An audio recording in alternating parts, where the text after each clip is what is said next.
कपोद्रा इलाके में एसओजी ने बड़ी कार्रवाई करते हुए फर्जी लर्निंग लाइसेंस बनाने वाले एक गिरोह का पर्दाफाश किया। पुलिस ने इस मामले में 4 आरोपियों को गिरफ्तार किया है। गिरफ्तार आरोपियों में प्रजेश और रघु मनिया, धर्मेंद्र और धर्मेश शेखड़िया,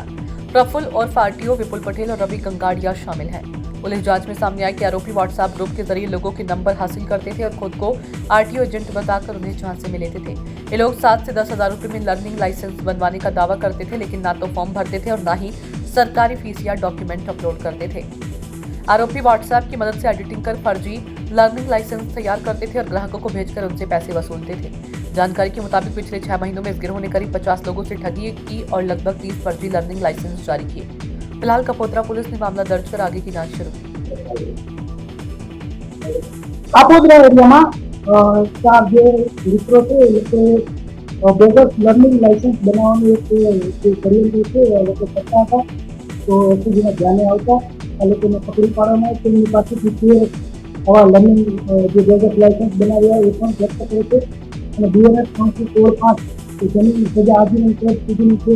એના બદલે ગુનો દાખલ કરવામાં આવે છે।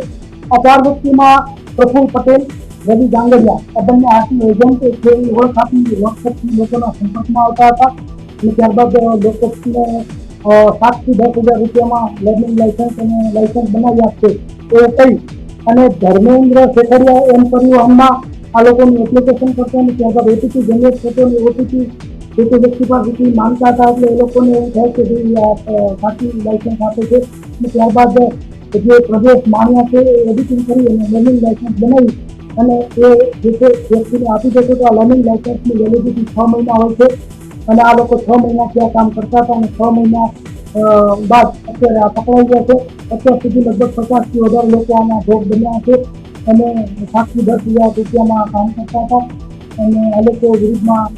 જે છે એ જે ધોરણ છે કાઢ્યા છે। અત્યારે તો જે આપણને ટ્રેડ લાઇસન્સ મળે છે સુરત આરટીઓના જે છે બનાવતા હતા અને બાકીની જે બીજા કેટલા ભોગ બનનાર છે અને કયા કયા આરટીઓને બનાવે છે એક લાઇસન્સના લોકો નેગોશિએશન કરીને મિનિમમ 7,000 અને વધુ 10,000 રૂપિયા 6 મહિનાથી આ લોકો આ કામ કરતા હતા અને 6 મહિના બાદ અત્યારે સામાન્ય ભણેલા લોકો છે પરંતુ આ લોકો ઘરમાં જે જોયો એમને એ રીતે આવું ક્યારેય સપનાથી નહીં તો આ લોકો આવું કરતા હતા મોટાભાગના 12 પાસ અને એમાં પ્રદેશ છે એના વિરુદ્ધમાં રોહિણા પછી બીજા અલગ અલગ એમ કરીને 7 ગુનાઓ દાખલ થયેલા છે અને બીજો જે આરોપી છે પ્રફુલ્લ એના વિરુદ્ધમાં પણ એક રોહિણા ગુનો દાખલ